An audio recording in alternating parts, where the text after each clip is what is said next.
Bonjour tout le monde. J'étais en train de réfléchir à des semences, les semences que Dieu nous donne. Puis l'esprit, je pense bien que c'est l'esprit. Il me parlait, tu sais, parce que, tu sais, on sème dans notre vie euh, ce qu'on croit, ce qu'on fait, ça porte fruit, que ce soit bon ou mauvais. Donc, là, ça l'a fait dans mon esprit. Ouais, mais il y a aussi, il dit ça, c'est ton propre jardin. Mais quand on a un lien avec une personne, que ce soit un mari, un ami, un enfant, il y a un jardin commun entre nous deux, entre les deux personnes. Ça peut être entre toi, ça peut être une famille. Tu sais, il y a des jardins. Chaque lien est un jardin. Puis chaque parole est une semence. Bon, mettons que, que dans mon propre jardin, c'est ma responsabilité de planter des bonnes choses pour être capable de m'aimer, être capable de me transformer, de me sanctifier puis d'être meilleur. Mais quand on vit avec quelqu'un d'autre, on a une responsabilité de l'autre.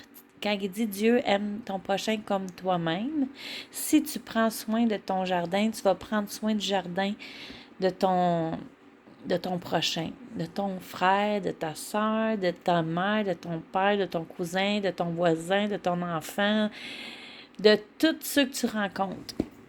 Ça peut être un petit jardin, un grand jardin. C'est important ce qu'on va dire sur cette personne.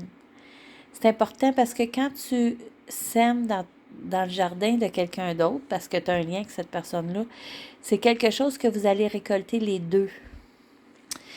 Donc, si tu sèmes quelque chose de bien, les deux vont récolter quelque chose de bien. Si tu sèmes une critique, si tu sèmes un jugement, si tu sèmes un mensonge, les deux vont le récolter. Fait que ça te revient aussi, ça nous revient. Fait qu'on a une responsabilité. Nos mots ont une puissance. Ça, c'est écrit aussi dans la Bible, hein? La langue est au pouvoir de la vie ou la mort. Choisis la vie, tu sais. C'est comme... fait que, mais je sais que c'est... Ce que je dis, c'est parce que Dieu m'a fait vraiment réaliser qu'on a un jardin commun, les uns les autres, quand on a un lien ensemble. Puis c'est important, même quand on n'est pas d'accord avec quelqu'un, de, de, de, d'être, de respecter cette chose, puis d'y aller dans l'amour, de dire, de pas dire, aïe, ça se peut-tu, regarder, là, commencer à dire des choses négatives. Quand on pense, parce que ça se peut qu'on se trompe, nous autres, fait que quand on pense que quelqu'un a tort, allons-y avec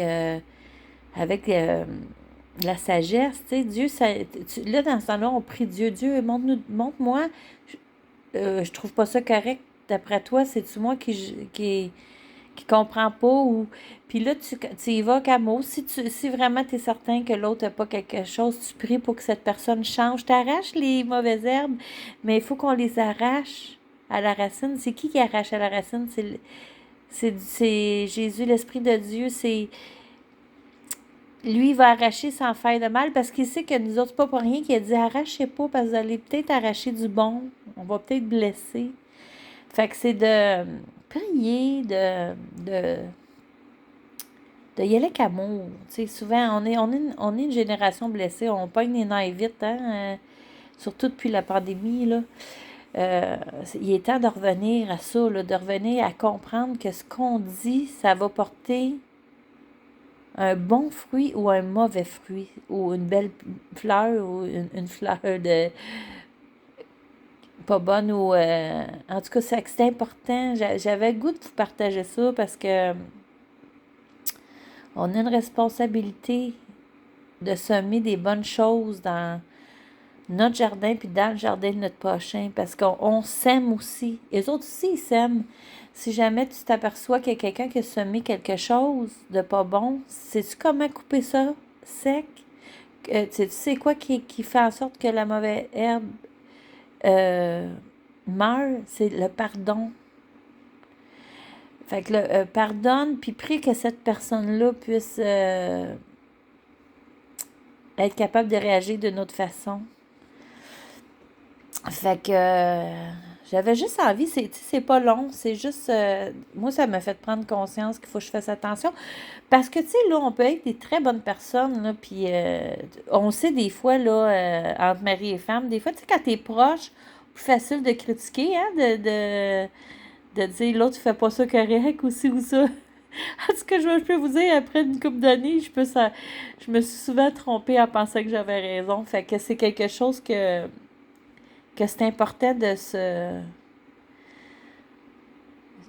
mémoriser, de méditer. Méditer à que notre bouche, c'est des semences qui sortent de là. Puis il faut que ça sorte des bonnes parce que si tu fais quelque chose, si tu sors une semence pas bonne, ça te revient en même temps parce que c'est ton jardin commun avec l'autre personne. C'est la même chose avec toi-même. Hein, c'est important que tu t'aimes. Parce que si tu sèmes des pas bonnes choses dans ton propre jardin, tu vas récolter des pas bonnes choses. Quand tu dis je suis pas bonne, quand tu dis on m'aime pas. Moi, j'ai tout le temps, à un moment donné, parce que c'est une fille qui est extravertie, avec en plus dans la lune, puis en tout cas, plein d'affaires, puis je pensais beaucoup, beaucoup que j'étais fatigante. Hey, là, je me disais, ils vont me trouver fatigante. Le monde me trouvait fatigante pour de vrai. Puis le jour que Dieu me dit, t'es pas fatigante, Nancy, arrête de dire ça, je t'ai créée comme ça. Puis aussitôt que j'ai accepté qui que j'étais, puis j'ai dit, c'est vrai, je suis pas fatigante. Puis le monde a changé leur attitude envers moi. Pour de vrai, c'est important. Ce que tu penses que t'es, c'est ça, c'est qu'est-ce qu'ils vont voir. Fait que si tu penses que t'es une personne gentille, aimable, le monde, c'est ça qu'ils vont voir. Si tu penses que t'es une... C'est comme... La pensée, c'est qu'est-ce qui va sortir après, tu sais, c'est comme, il faut que tu t'aimes, puis Dieu, c'est ça qu'il veut, parce que c'est lui qui t'a créé, pourquoi tu t'aimerais pas, puis aime ton prochain comme toi-même, fait que si tu t'aimes moins, tu vas aimer moins ton prochain, mais si tu t'aimes plus, tu vas l'aimer plus, puis c'est important, c'est de la belle semence, là, l'amour, c'est la plus belle graine de semence, le pardon aussi, la grâce, la gratuité, c'est toutes des semences qui fait du bien. Puis là, on va dire, ouais, mais il est dur à aimer, ouais, mais elle est dur à aimer, ouais, mais ça l'a pas été aimé, puis si toi, tu l'aimes pas, comment qu'elle va l'apprendre? C'est important d'aimer, pas à se mettre à terre, là, il y a quand même un juste milieu. Tu sais, quand Dieu il dit entourer ceux qui manquent plus d'honneur, ben c'est parce qu'on est, quand il y a quelqu'un qui a besoin d'être plus aimé, faut pas être seul à l'aimer parce qu'on va être fatigué. Il faut être plusieurs. Fait que c'est pour ça que l'Église a été mandatée, tu sais, à aimer puis à aller porter la bonne nouvelle.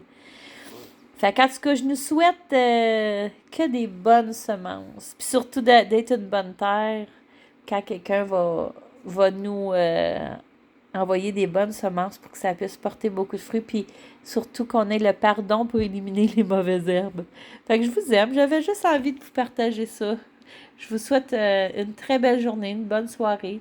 Puis soyez bénis, tout garnis. Bye bye.